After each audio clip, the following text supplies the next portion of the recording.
Hello and welcome to Productivity for Solopreneurs. Where each week I share an insight to getting things done. And I'm just going to refresh this here to make sure that I'm live. And I'm going to say I am. So today is live number 97, and we are talking about throwing away your to-do list and what to do instead. So let me know you're here in the comments, first of all, and just say hi, whether you're watching live or watching the recording. I'd love to know. And I'd also like to know, if you'd like to share, have you ever wanted to toss your to-do list? Has your to-do list ever just been such a place of frustration that you've just kind of wanted to chuck it? We're going to talk about that. So before we do that, though, for those of you who don't know who I am, my name is Evie Burke, and I work with women entrepreneurs who want to take their productivity to a new level. They're overwhelmed, they're exhausted by everything that they want to accomplish in their business, but they're not interested in working 9 to 12 hours a day, and that's what it seems like they need to do in order to have the success or to get all the things done that they want to get done in their business. So I help them create solutions that work for them to get their things done so they can grow their business with confidence and ease and be just completely present with the people that they spend their off hours with. So, as I said, today's topic is all about throwing away your to-do list. And this one came about because a friend had sent me an article last week where the author talked about why he didn't use to-do lists anymore. And I'd seen that article before, and I've seen others like it, and it's not actually, surprise, surprise, about not using to-do lists, and more about the way he was using to-do lists that didn't work for him. So, more importantly, though, it reminded me that when I talk about my to-do lists, what I'm thinking of might not be what you're thinking of. Because, as happens so often just in life, my definition or the picture that I get when I say this word is different than the picture that you get when you say this word or that word, to-do list. So I'd love to know how you define to-do lists. Like, what are the types of things that you keep on your to-do list, on your daily to-do list? What does it look like? And that might give you a hint as to what I think of too. But for you, a to-do list might be a list of everything you want to get done. And I mean everything you want to get done, regardless of whether it's something you want to do today, next week, or in 3 months, it's on your to-do list. Your to-do list might be the place where you write down everything that you want to complete or need to get done for other people. Or rather, your to-do list could be a place where you are writing down the things that you're going to get done today. If today was the absolute perfect day with no interruptions and no unexpected sidetracks, and if you could get 12 hours of work done in 7 hours.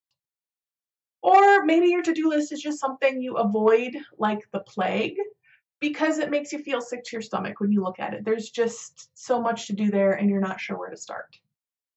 So if your to-do list falls into one of those, 2, 4, 5 descriptions, then yeah, throw the to-do list away. Don't keep it. It's not working for you. Because it's too broad, right? Your to-do list is just a amalgamation. It's just a collection of things to do, and there's not a lot of there might not be a priority given to it. There might not be like, what are the things that actually need to get done today. It's just a list of everything, and that's super overwhelming. I know when there's a method to keep track of things that you need to do that I ran into probably 10-ish years ago that I thought sounded great. for, keeping track of things at home. It ended up not working very well, and I get it now. And that one was, you just had one list with everything that you wanted to get done on it, and then you started at the first item, and then you asked yourself if you wanted to do it, and if not, you moved on to the next item. And then you'd get to an item that you'd want to do, you'd complete it, and then you'd start at the top again. But you had to like mark if you had skipped it, and you were only allowed to skip it like so many times before like you had to do that item. And I thought that was great. But what happened was, after I used it for a little bit, I was so overwhelmed with the length of that list, where it just felt like, yeah, I'm going to get like a couple of things done, but the list is so long. It just didn't feel like I was making any progress, especially because a lot of things on that list were things that once I completed them, they got written back to the end of the list because, you know what, I need to sweep that kitchen floor again next week or tomorrow or, whatever it is. And so it just felt hopeless. And there was a time when I would say, I'd take that when I was running my business, and I'd have my list of here's all the things and the projects that are running that I have going on and the things that I want to do. And I would take that big list and I'd say, okay, I'll make it into this weekly list. And the problem there was I couldn't figure out what needed to be the highest priority. I'd get all the really easy things done at the beginning of the week, and then at the end of the week, I'd have all of these things that took a lot of time or energy, and I just wouldn't have time to do, or I wouldn't have energy to do, 2 or 3 of those things all in the same day. Or I would get all the like little things done early in the week, and then later in the week when I didn't have as much time, suddenly I was trying to work on this bigger projects, tasks with 20 minutes here or a half hour there, where if I would have paid a little bit more attention to how my week went, I could have been doing those things at the beginning of the week when I had 2 hours of open time. So I say all that because when I talk about my to-do list, I'm not talking about those things that I used to do, the things that I talked about earlier, the big lists that are frustrating and overwhelming. I'm talking about my list of this is what needs to get done today. And I have my notebook. I'm not going to show you today's because it's really messy, but I have this notebook, and I know that if I'm filling up more than that page, then I need to take a look at how much time do I actually have, and is it reasonable that I'm actually going to get those things done. So if I am going on to a second page, then there might just be a lot of 10-minute things that I'm doing, which sometimes happens. But more often than not, I'm not using my time wisely. I'm over planning for the day. So my to-do list, when I say it, is just the things I'm looking at today. And if I'm talking about my weekly to-do list or my master to-do list, then that's how I talk about them. But you don't know that if I don't tell you that, right? So if you're somebody that's coming from that place where the to-do list is just overwhelming and frustrating and you don't know where to start with it, then I have a couple of suggestions that will help you kind of start to get a feel for it right off the bat, to start having you have a to-do list that's a little bit more manageable, okay? And that is suggestion one is to just pick 2 or 3 things, and these are not projects. These are tasks that you will complete tomorrow, and write them down. Just 2 or 3 things. You can do more things like that, but write down those 2 or 3 things and put a line under it and work on getting those 3 things done.